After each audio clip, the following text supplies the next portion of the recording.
Bueno, vamos a abrir con una oración. Dios, te damos gracias en el nombre del Señor Jesucristo, Padre, por poder estar reunido una vez más en torno a tu palabra. Dios, gracias por tener la exactitud e integridad de tu palabra y poder ponerla en lo más profundo de nuestro corazón. Gracias porque es tu guía, mostrarnos cómo tenemos que andar en esta vida, Dios, y por guiarnos a tener una vida más que abundante y una vida victoriosa, Dios. Gracias por haber dado a tu Hijo Jesucristo, por poder entender y comprender tu palabra, que es lo que nos da el conocimiento y la libertad para que andemos con holgura en esta vida, para que nos podamos mover de acuerdo a lo que vos has trabajado todos estos tiempos y toda en esta época, Dios, desde que fundaste el mundo y hasta hoy, Dios, cómo te has movido y lo que hiciste disponible para el hombre de tu propia voluntad, porque vos así lo que hiciste por ese gran amor y misericordia que vos tenés, Padre. Gracias por el corazón de cada una de las personas que están acá reunidas, Padre, y gracias por tu palabra, Dios, correctamente dividida, en el nombre de Jesucristo. Amén. Bueno, entonces el tema de hoy va a ser: el Señor ha hablado por medio de los profetas. Ese va a ser hoy, primera parte. Y los fundamentos, esto está basado en los fundamentos de la verdad dispensacional de E.W. Bullinger, ¿no? Vamos a ver Hebreos 1.1. Y ahí vamos a trabajar sobre todo esto. Todos hemos oído hablar de la cosa más importante del mundo y de la multitud de opiniones que existen al respecto. Pero sí verdaderamente hay un hecho más importante que cualquier otro en este mundo. Es sin duda alguna el hecho de que Dios haya hablado y haya dado a conocer a los hombres. Dios ha hablado, dice, por medio de los profetas. El Señor Dios ha hablado por medio de los profetas. No tenía motivo para hacerlo. Es más, no estaba obligado a hacerlo. No estaba obligado. No recaía sobre él la necesidad de hacerlo.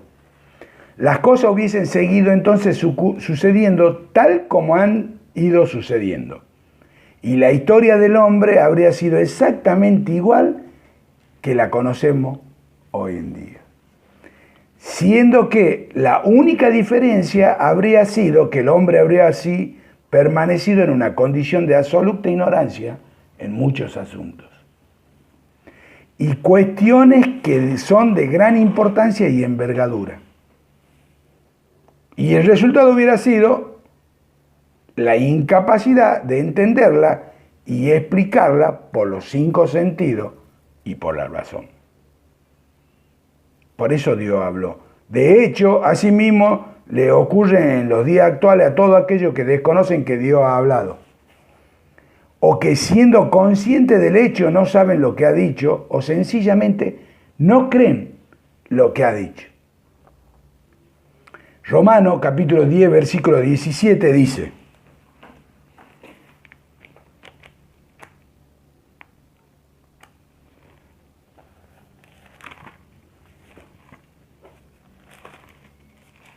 Romanos capítulo 10, versículo 17, y este es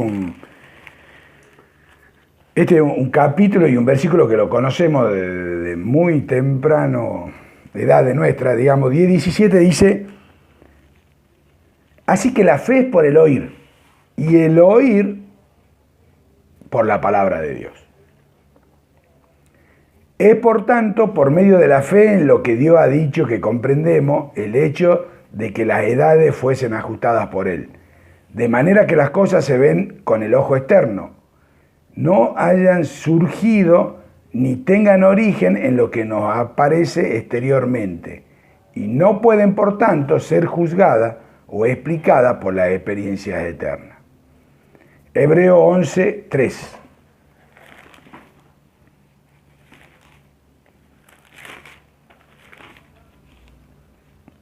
No pueden ser juzgadas por la apariencia interna, ni explicadas, dice, por la apariencia externa. ¿Qué dice Hebreos 11:3? Por la fe entendemos haber sido constituido el universo por la palabra de Dios, De modo que lo que se ve fue hecho de lo que no se veía. En otra palabra, como muy acertadamente se ha dicho, las cosas no siempre son lo que parece. Las cosas no siempre son lo que parece.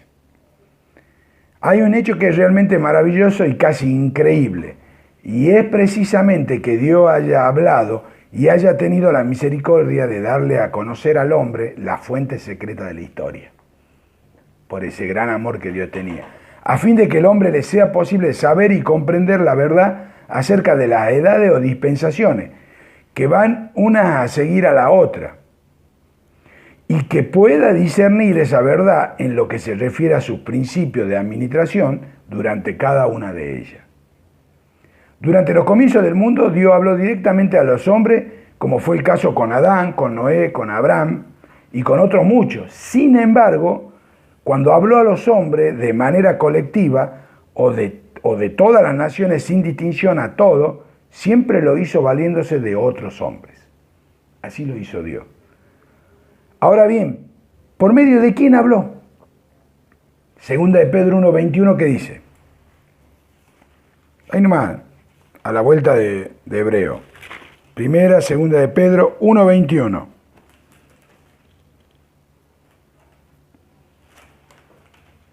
¿Qué dice? Entendiendo primero esto. Dice en el 21, porque nunca la profecía fue traída por voluntad humana, sino que santos hombres de Dios, los santos hombres de Dios, hablaron siendo inspirados por el Espíritu Santo. Los santos hombres de Dios. Así fue traída, habiéndole hecho de muchas maneras y en diferentes ocasiones durante el pasado. Dios habló por medio de los profetas. El hecho que se destaca en esta declaración es que Dios habló. Eso es lo que se destaca. Dios habló. No por medio de los sacerdotes. Nunca habló por medio de los sacerdotes. Porque los sacerdotes no son llamados y tampoco hechos a sí mismos sacerdotes, sino escogidos como descendientes del linaje de Leví. Son escogidos por Dios, no por el hombre, es decir, no hechos ni elegidos por mano o designio humana. El profeta es el portavoz de Dios y nadie puede ocupar ese puesto, hablando en lugar de Dios, a menos que haya sido por él llamado y nombrado. Eso pasó. Además de recibir la preparación de aquel que le envía y de recibir de su mano el mensaje que ha de transmitir. Vamos a ir a Deuteronomio, capítulo 17, y vamos a ver lo que Dios dice acá en su palabra. El ser un portavoz de Dios no forma parte del servicio de sacerdote. Eso lo tenemos que entender y saber. El ser un portavoz de Dios no forma parte del servicio de sacerdote. Nos tenemos que remontar a la época de los profetas. Estamos ubicados en el Antiguo Testamento. Eso es lo que tenemos que entender, ¿no? Estamos hablando del Antiguo Testamento. ¿Cómo Dios habló? Lo hizo. Y él quizás no tenía la necesidad de hacerlo si no hubiera querido. No se lo podía acusar. Lo hizo por el amor que él tenía y porque él quiso que el hombre conociera lo que no iba a conocer por los 5 sentidos. Porque no todo lo que parece es así como es. No todo lo que se ve es como parece. Es así. Dice los sacerdotes cuyas obligaciones están muy claramente definidas en la palabra también. La labor del sacerdote no consistía simplemente en ofrecer sacrificio, según la ley general que se tiene hoy en día en la cristiandad apóstata, sino en enseñar al pueblo lo que Dios había hablado por medio del profeta. Eso es lo que hace un sacerdote. Una de las cosas. De este modo, vamos a ver, en cuanto a las obligaciones del sacerdote se refiere lo que dice Deuteronomio, capítulo 17, y en el versículo 9, ahí vamos a comenzar. Deuteronomio 17:9. Y vendrás a los sacerdotes levitas y al juez que hubiere en aquello día, y preguntarás, y ellos te enseñarán la sentencia del juicio. 10. Y harás según la sentencia que te indiquen lo del lugar que Jehová escogiere, y cuidará de hacer según todo lo que te manifiesten, según la ley que te enseñen, y según el juicio que te digan, harás. Le están diciendo a los sacerdotes. No te apartará ni a diestra ni a siniestra de la sentencia que te declaren. O sea, alguien le iba a decir, ¿no? Según la ley que te enseñen, dice, y según el juicio que te digan, harás. Tremendo, ¿no? Su obligación era enseñar a los hijos de Israel todos los estatutos que Jehová le había dicho por medio de Moisés. Eso es lo que ellos tenían que hacer. Miren Levítico capítulo 10.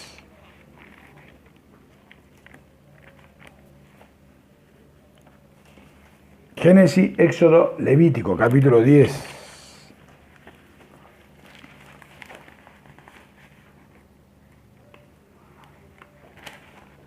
Versículo 11.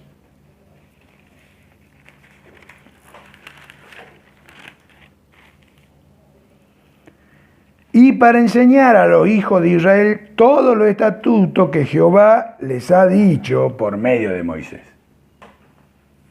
Eso es lo que tenían que hacer ellos. Moisés fue el profeta por medio del cual Dios habló primeramente a los padres, a su pueblo Israel, y la obligación de los sacerdotes era enseñar lo que habían oído decir a Moisés.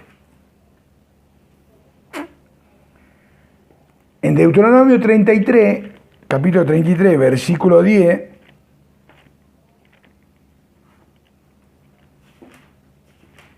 se habla del aspecto de dos servicios.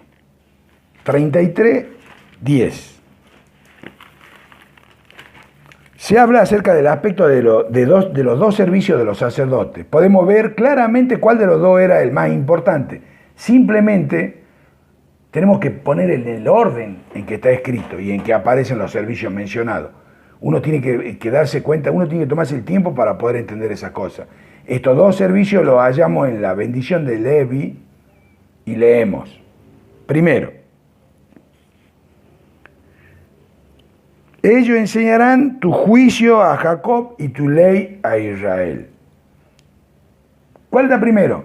Enseñarán tu juicio a Jacob y tu ley a Israel. Y entonces a continuación, ¿qué dice? Segundo, pondrán el incienso delante de ti y el holocausto sobre tu altar. Primero, ¿qué tienen que hacer? Enseñar. Y después el incienso. Solo tenemos que pararnos y meditar y luego contrastar esta declaración con lo que hoy en día afirman los denominados falsamente sacerdotes cristianos, para comprobar hasta qué punto de degradación ha llegado la apostasía, bajo la cual los llamados sacerdotes queman incienso y ofrecen lo que denominan el sacrificio de la misa, porque en lugar de enseñar a la gente lo que Dios ha dicho, hacen todo cuanto esté en su mano para que el pueblo no conozca ni se entere de lo que está escrito y no aprendan la palabra de Dios y la esconden a la palabra de Dios. Ya hubo épocas durante las cuales los sacerdotes que quemaban el incienso también quemaban la escritura, también quemaban la Biblia y pasaban por la hoguera todo aquello que se atreviesen a leerla. Lo mataban. Si vos lo leías la palabra de Dios, te mataban. Y además, no contentos con esto, la corrompían y pervertían con falsas traducciones. En los días actuales, los denominados sacerdotes también la destruyen escribiendo en contra de la Escritura y pretendiendo con sus opiniones juzgar el texto sagrado, negando el hecho de que Dios haya hablado por medio de sus escritores y al mismo tiempo aprobando la circulación de traducciones plagadas con sus errores. Por eso hay traducciones que uno tiene que tener cuidado. Hay versiones que uno tiene que tener cuidado. Por eso es el estudio exhaustivo de la palabra de Dios, para no cometer el error. Uno tiene que estudiar la palabra de Dios. No lee cualquier versión. No, esta es buena, no, esta es hermosa. No lo sabés. No lo sabés, no tomar cualquier versículo como dice, no, este es un expandido, este está clarito. Porque hay que ver el contexto, lo que veíamos la otra vez.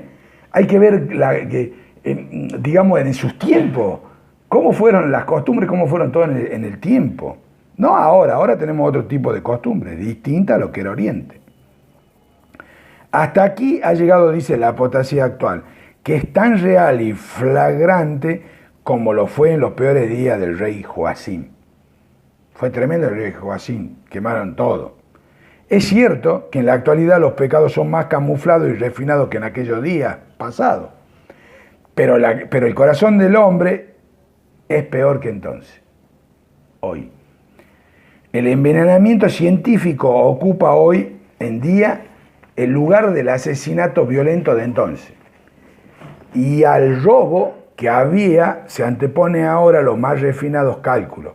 En vez de la hoguera y el puñal, la pluma y los falsos testimonios son hoy en día lo que sutilmente roban las riquezas espirituales.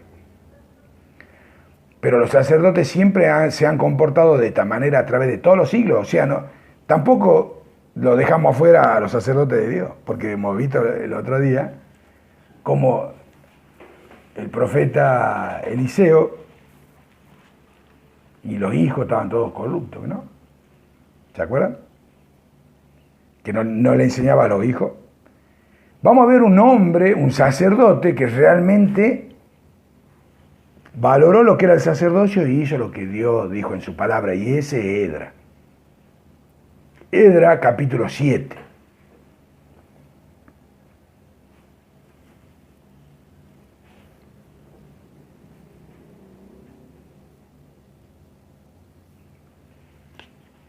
Edra fue un sacerdote ejemplar. Edra está antes de Nehemías y después de Crónica. Edra. Capítulo 7, versículo 6. Un gran ejemplo de sacerdocio, digamos, y de un hombre, dice que fue un sacerdote ejemplar, ¿no? No se nos dice nada de que quemase incienso ni ofreciese sacrificio, pero sin embargo, miren lo que leemos. 7:6. Este Edra subió de Babilonia, era escriba diligente en la ley de Moisés, que Jehová Dios de Israel había dado, y le concedió el rey todo lo que pidió, porque la mano de Jehová su Dios estaba con Edra. Era escriba diligente en la ley de Moisés, que Jehová Dios de Israel había dado. Y el sacerdote Edra trajo la ley delante de la congregación, así de hombres como de mujeres, y de todo lo que podían entender. Nehemías, capítulo 8.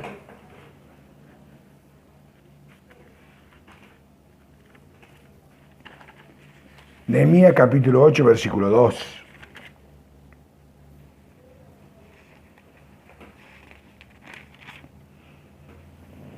Y el sacerdote Edra trajo la ley delante de la congregación, así de hombres como de mujeres y de todo lo que podían entender, el primer día del mes séptimo.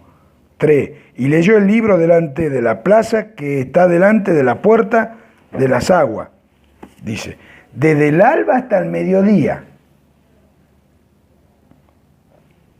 Por ahí 50 minutos y ya no queremos escuchar más de la palabra de Dios. Desde el alba hasta el mediodía, dice. En presencia de hombres y mujeres y de todo lo que podían entender, y los oídos de todo el pueblo, ¿qué hacía? Estaba atento al libro de la ley. 5. Abrió pues Edra el libro a ojo de todo el pueblo, porque estaba más alto que todo el pueblo, y cuando lo abrió, todo el pueblo estuvo atento. Qué actitud de un pueblo, ¿no? Abrir la palabra de Dios, la escritura, y ellos estuvieron atentos. Versículo 8. Y leían en el libro de la ley de Dios claramente. Claramente, dice. Y ponían el sentido de modo que entendiesen la escritura. Y ese es el propósito de cada uno. De poner y de tratar de poder entender la escritura. Es cierto, Edra fue un verdadero sacerdote. Y si todos los sacerdotes hubiesen hecho como él, la apostasía no sería conocida. Israel y Judá no habría conocido la dispersión. Y el denominado sacerdote cristiano habría llevado a cabo hasta el presente día de hoy la obra que comenzaron los reformadores y además se habrían sentido satisfechos recibiendo el nombre de ministros de la palabra. Dice, la apostasía que hoy en día vemos desarrollándose gradualmente a nuestro alrededor en toda la llamada iglesia tiene su origen directo en esta procedencia. A partir de ahí precisamente de donde surgen todas las divisiones y diferencias religiosas. Todos los cristianos perciben el mal y lo lamentan. Sin embargo, cuando pocos disciernen la verdadera causa y cuán pocos se proponen erradicarla y quitarla del medio, pase lo que pase. Porque no solo es entenderla y conocerla, sino es tener la fuerza, el valor y las ganas de querer cambiar.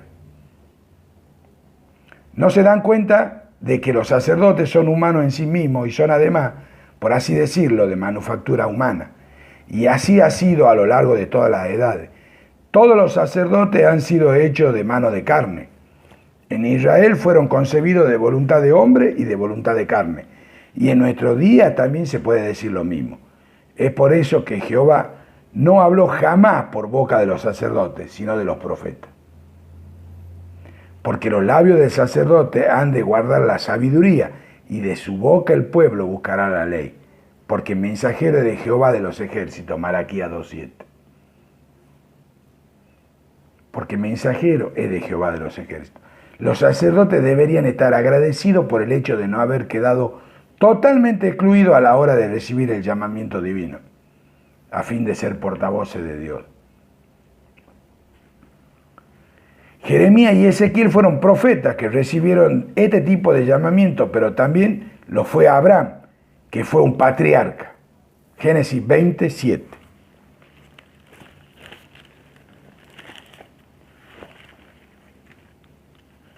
Génesis capítulo 20, versículo 7.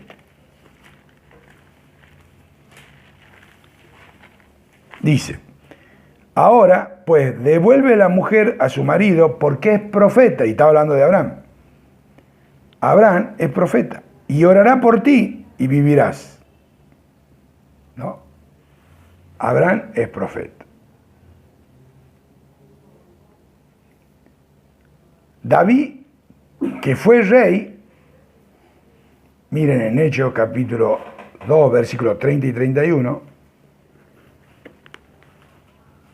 lo que dice la palabra. Hechos 2, 30 y 31. Desde el 29 podemos decir, para entrar en el contexto, dice, varones hermanos, se os puede decir libremente del patriarca David, que murió y fue sepultado y su sepulcro está con nosotros hasta el día de hoy, pero siendo profeta, David fue profeta. Y sabiendo que con juramento Dios le había jurado que de su descendencia, en cuanto a la carne, levantaría al Cristo para que se sentase en su trono. David fue profeta.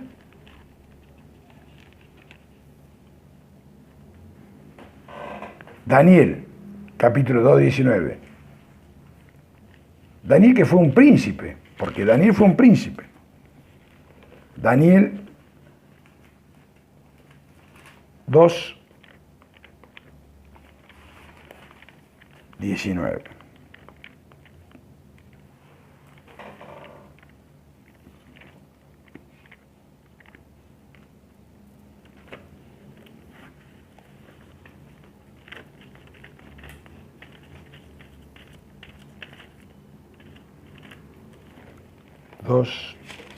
Dice, versículo 19.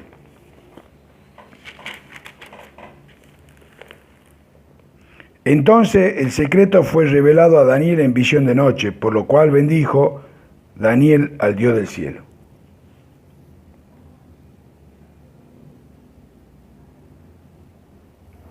Fue revelado. ¿A quién le revelaba a Dios? A los profetas, únicamente, no a los sacerdotes. Y Amós, un hombre que guardaba ganado, un pastor, también fue profeta. Amós.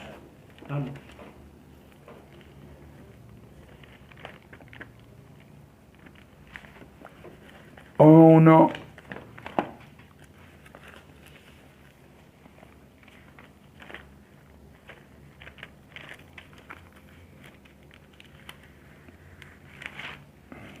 después de Osea y antes de Malaquías. Amós, capítulo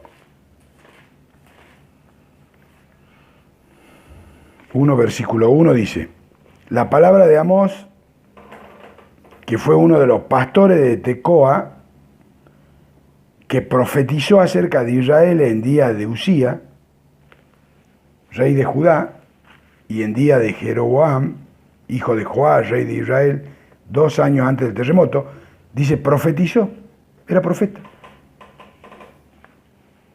Y fue pastor, ¿no? Miren en el 7:14, capítulo 7, versículo 14 de Amós, dice: entonces respondió Amós y dijo a Amasías: no soy profeta, ni soy hijo de profeta, sino que soy boyero. No soy profeta, ni soy hijo de profeta, sino que soy boyero y recojo higos silvestres. Pero Dios le habló por medio del profeta. Él profetizó también.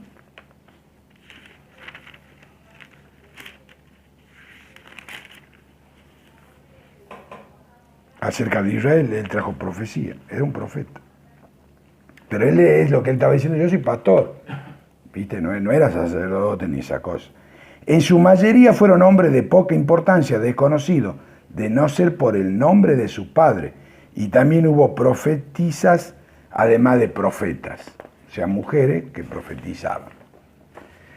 Pero el hecho más importante es que aquellos hombres y mujeres por medio de los cuales Dios habló, habían sido llamados por Él, por Dios. Nadie sino Dios podría haberle hecho el llamamiento. Y nadie sino Él mismo pudo informarle acerca de lo que debían decir. Porque los santos hombres de Dios fueron inspirados por Dios. Por eso el profeta recibía el nombre de portavoz de Dios, ya que el significado original hebreo de profeta es la boca.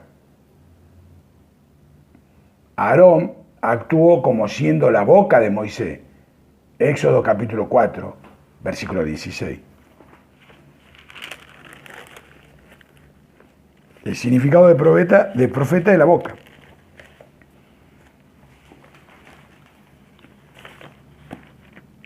Ya sé lo que ustedes piensan de qué boca, pero... Éxodo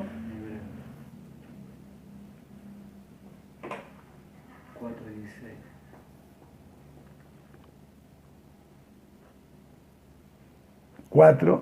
Versículo 16. Éxodo capítulo 4, versículo 16. Y él hablará por ti al pueblo, y él te será a ti en lugar de boca, y tú serás para él en lugar de Dios.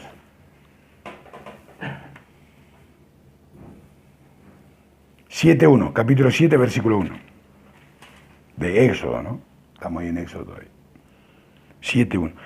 Jehová dijo a Moisés: mira, yo te he constituido Dios para Aarón, dice, y tu hermano Aarón será tu profeta.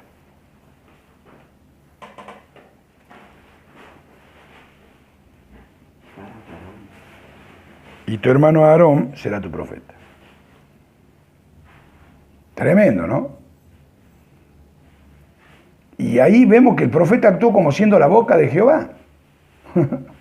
Ezequiel, capítulo 3, versículo 17.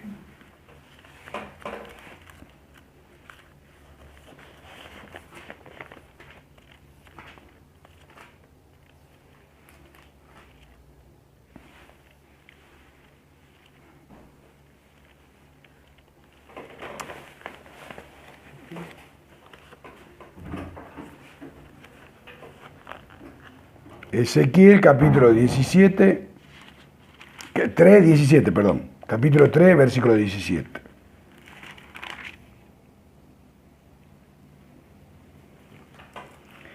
Hijo de hombre, dice, yo te he puesto por atalaya a la casa de Israel. Oirás, pues, tú la palabra de mi boca y lo amonestarás de mi parte. Jehová dijo, pondré mis palabras en su boca, refiriéndose a profetas de la talla de Moisés. Eso lo dijo miren, Deuteronomio 18:18. pondré mis palabras en su boca. Deuteronomio 18, 18.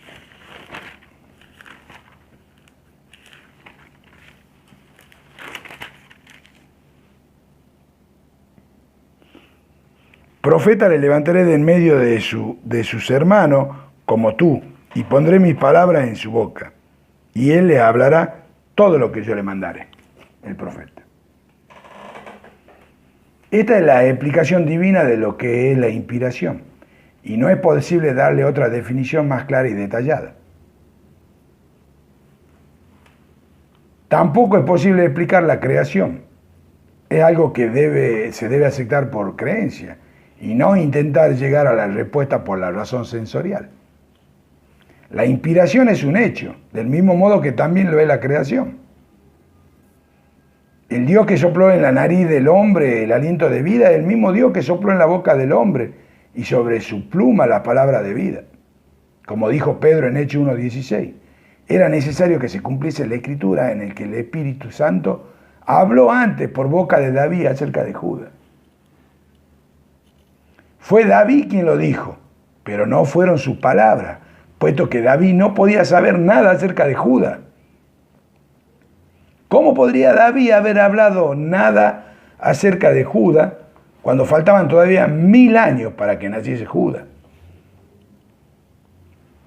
Y David podía hablar y habló acerca de Ahitofel, que vivió en su tiempo, pero fue el Espíritu Santo quien habló por boca de David acerca de Judas.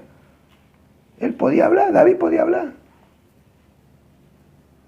Y por el mismo motivo, David, siendo profeta, que lo hemos visto en Hechos 2, 30 y 31, habló acerca de la resurrección de Cristo en el Salmo 16.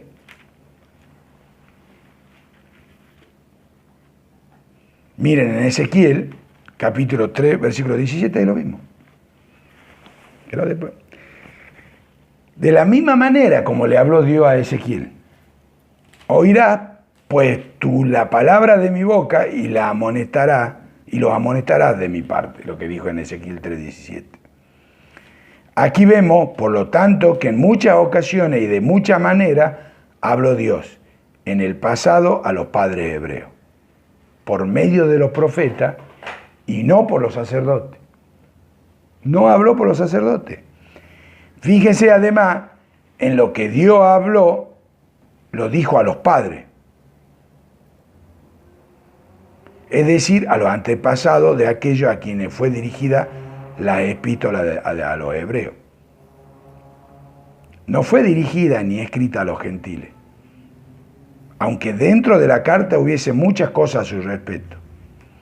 Pero lo que en la epístola se dijo iba expresamente dirigida al pueblo hebreo.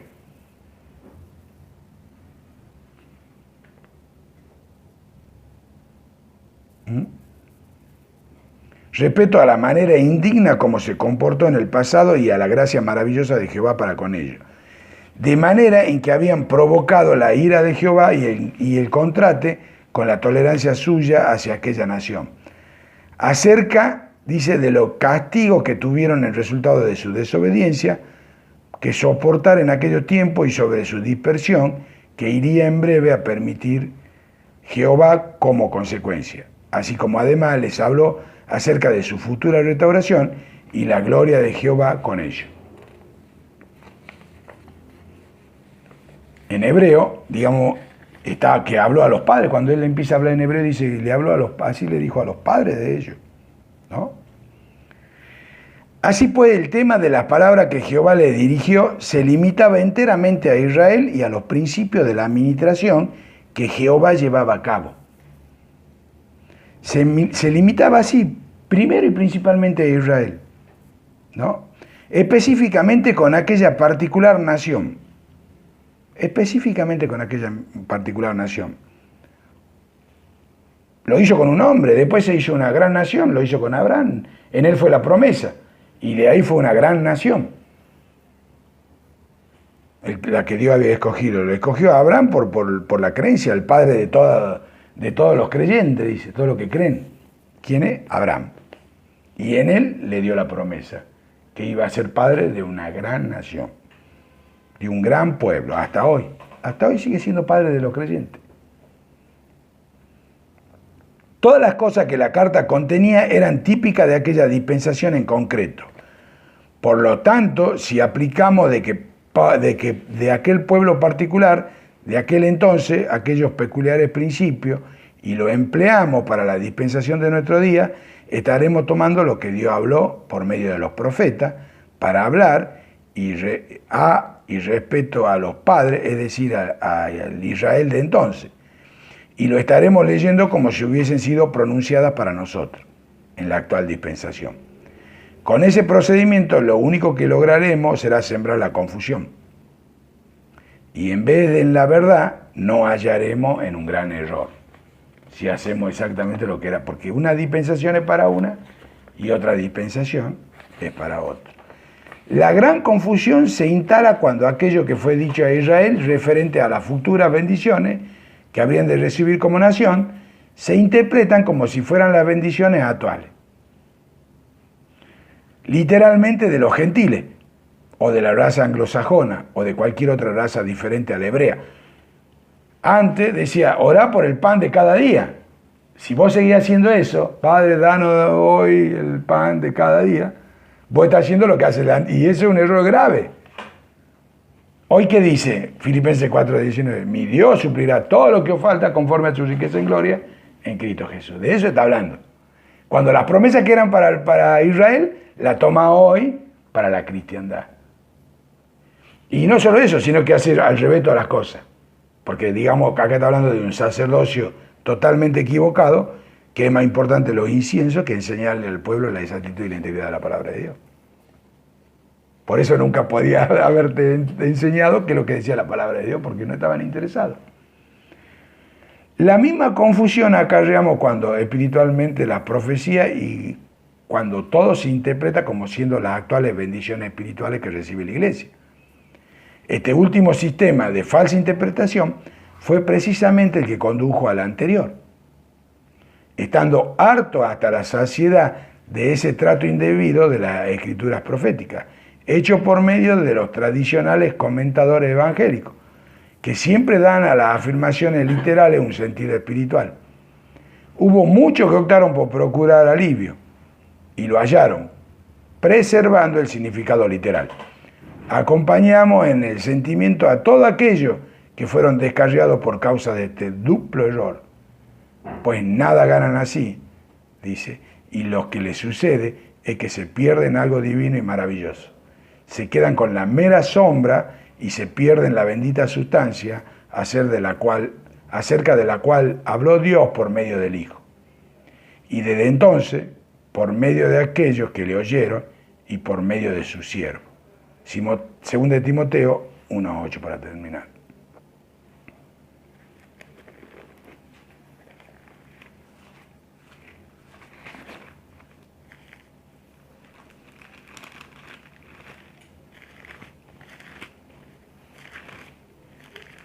Segunda de Timoteo, capítulo 1, versículo 8. Por tanto, dice, no te avergüences de dar testimonio de nuestro Señor, ni de mí, preso suyo, sino participa de las aflicciones por el Evangelio, según el poder de Dios. No te avergüences. Y eso va a ser algo que vamos a ver en la segunda parte.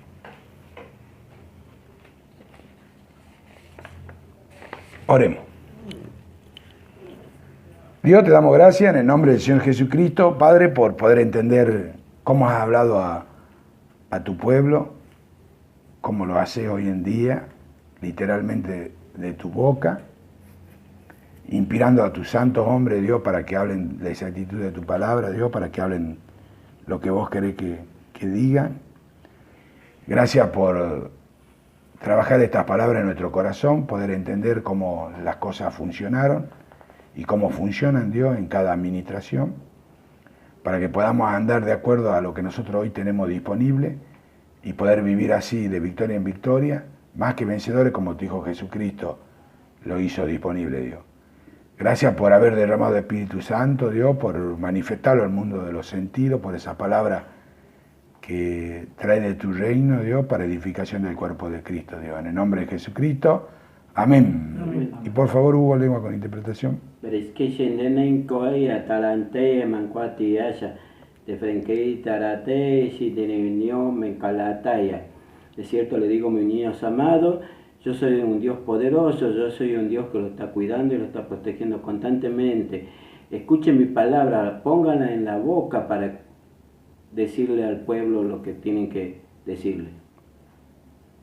Rubén, por favor, una palabra de profecía. Y de cierto le digo, mis niños amados, que yo soy Dios, que lo está cuidando y protegiendo. Estén atentos a mi palabra, que en ella hay vida y la vida en abundancia. Y Omar, por favor, una palabra de profecía. Hijos míos, yo soy su Dios, soy su creador, escudriñen mi palabra, vengan a mi conocimiento, ustedes son mi obra perfecta, así tendrán una victoria sobre victoria en este mundo malo y perverso. Dios, te damos gracias por tu palabra, por haber dejado una palabra perfecta, por poner en la boca lo que tenemos que decir, Dios, por poder escudriñarla, entenderla y sobre todo, Dios, ponerla por práctica, para que podamos ver ese cambio y podamos ver que tu buena voluntad, agradable y perfecta, que quieres lo mejor para nosotros, Padre. Gracias por estas palabras, Dios, por esta enseñanza y por el corazón de tus hijos, Dios, que quieren creer tu palabra y quieren vivir de acuerdo a tu voluntad. En el nombre de Jesucristo. Amén. Amén.